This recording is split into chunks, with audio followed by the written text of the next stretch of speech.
Meu nome é Benjamin, estarei lendo o texto de Hildegard Schneider, autora e líder do Ministério World Wide Wings. O tema de hoje é Reis sem Reino. Daniel é chamado várias vezes de muito amado. Daniel 9:23, 10:11 e 10:19. Como Yah ama Daniel, ele lhe revelou com precisão incomparável o seu plano para o fim dos tempos.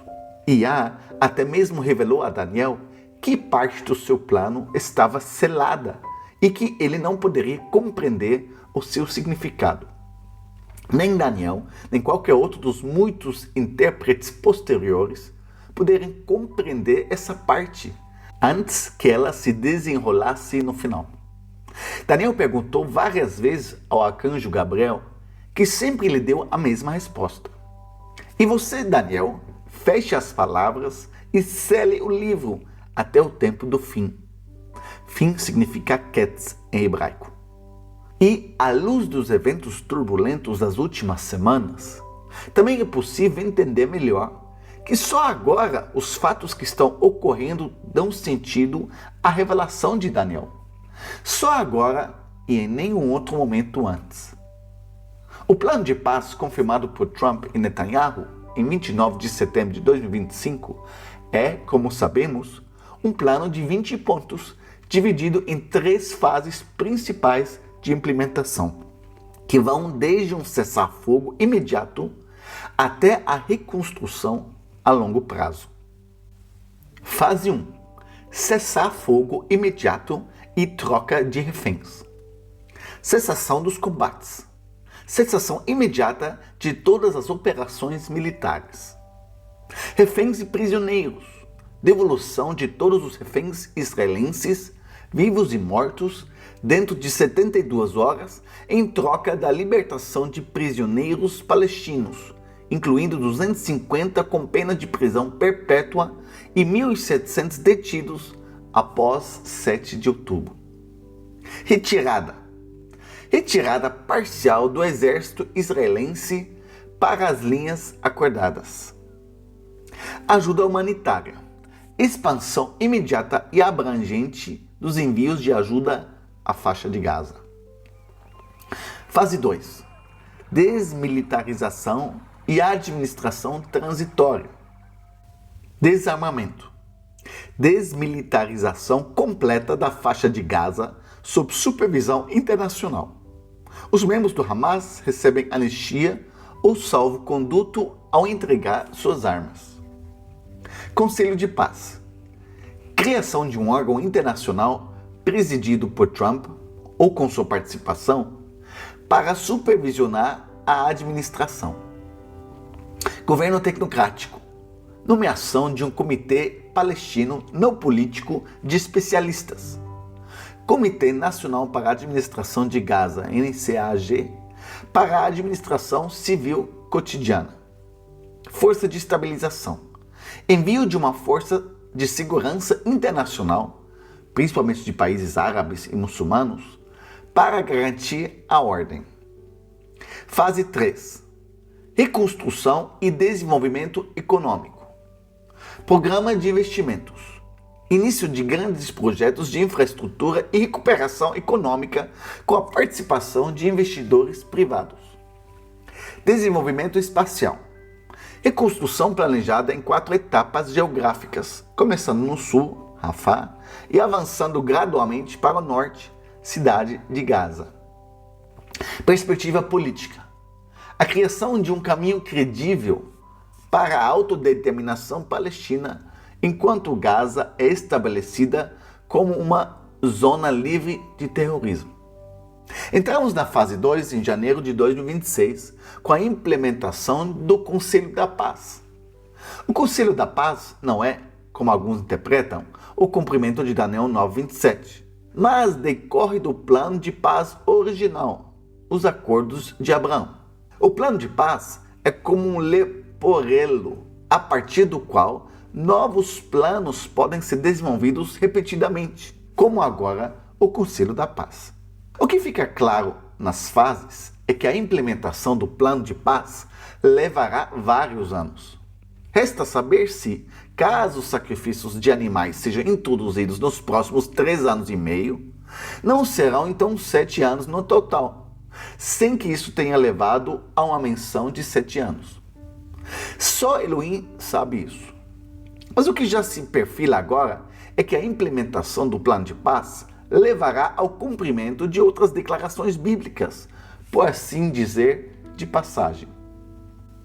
Vamos nos voltar primeiro para a Força de Segurança Internacional. Segundo relatos, o governo dos Estados Unidos pretende enviar 200 soldados para o Oriente Médio. Os soldados americanos devem fazer parte de uma equipe multinacional que inclui países parceiros, organizações não governamentais e atores do setor privado. Outros soldados devem vir do Egito, Catar, Turquia e provavelmente dos Emirados Árabes Unidos.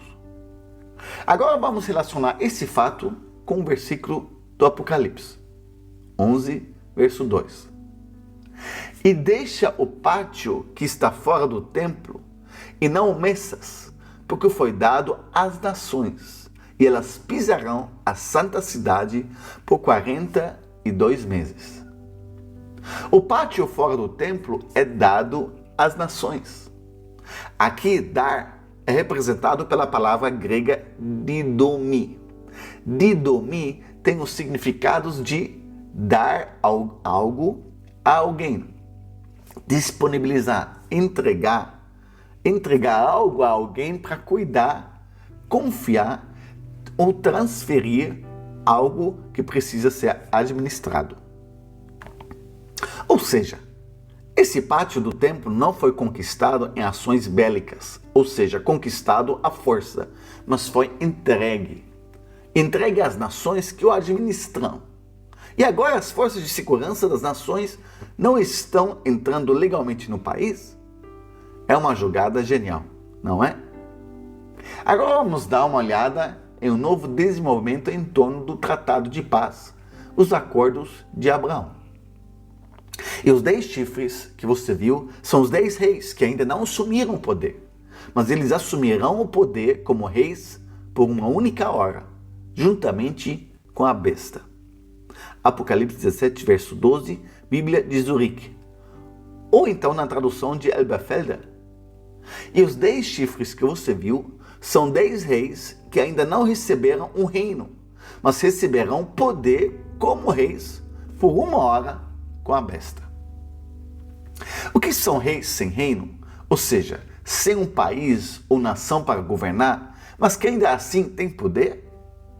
O Conselho de Paz inclui uma pessoa que é característica desse desenvolvimento de reis sem reino. É Jared Kushner.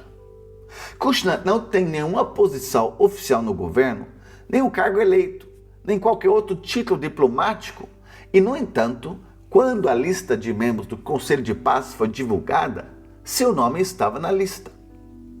Como é possível que um homem sem uma posição jurídica formal seja chamado para o Peace of Board, onde se trata de assuntos governamentais globais? E esse padrão se repete continuamente. E veremos que Daniel mostra esse padrão, ou seja, como agem os governantes do fim dos tempos. Não por conquista, não por eleições, mas por outra coisa. Vamos voltar atrás. Quem estava no centro do Acordo de Abraão de 2020? Kushner. Kushner, sem conhecimento diplomático e experiência, construiu relações entre os países do Oriente Médio e preparou um acordo que todos diziam ser impossível. E quem reapareceu nos bastidores 4 anos depois, quando eclodiu o conflito de Gaza? Kushner. Ele vai além do ciclo normal de negociações políticas. Ele negocia nos bastidores sem levar em conta as realidades políticas. Isso é algo totalmente novo. Antes da assinatura da Declaração dos Acordos de Abraão, era uma lei não escrita na diplomacia do Oriente Médio que não poderia haver normalização árabe-israelense sem primeiro resolver a questão com os palestinos. Qualquer plano de paz potencial tinha isso como ponto central. Mas os acordos de Abraão destruíram essa suposição. 4 países que estavam em conflito bélico com Israel reconheceram Israel, sem resolver o conflito com a Palestina. E esse conceito agora é continuado no Board of Peace. Também no círculo interno de 7 membros do Conselho da Paz estão reis sem reino, como o presidente do Banco Mundial ou o CEO da Apollo Global Management, uma das maiores empresas privadas de participações não contadas em bolsa. E Tony Blair, ex-primeiro-ministro britânico. A adesão ao Conselho da Paz foi convidada a 60 estados para participar do Conselho da Paz, o que por sua vez representa uma expansão para muitos. O Conselho da Paz é uma entidade legalmente válida devido à Resolução 2803 do Conselho de Segurança da ONU, elaborada pelos Estados Unidos e aprovada em novembro de 2025. Ainda está para ser revelado quem serão exatamente os 10 reis que ainda não receberam o reino. Mas já se percebe quem são os reis sem reinos. E isso nunca aconteceu antes. É interessante que, de acordo com Daniel 11:21, verá alguém que chegará em meio à paz e tomará o reino por intrigas, ou como diz outra tradução, por palavras doces. Os acontecimentos previstos em Daniel começam a se delinear. Que todos sejam ricamente abençoados.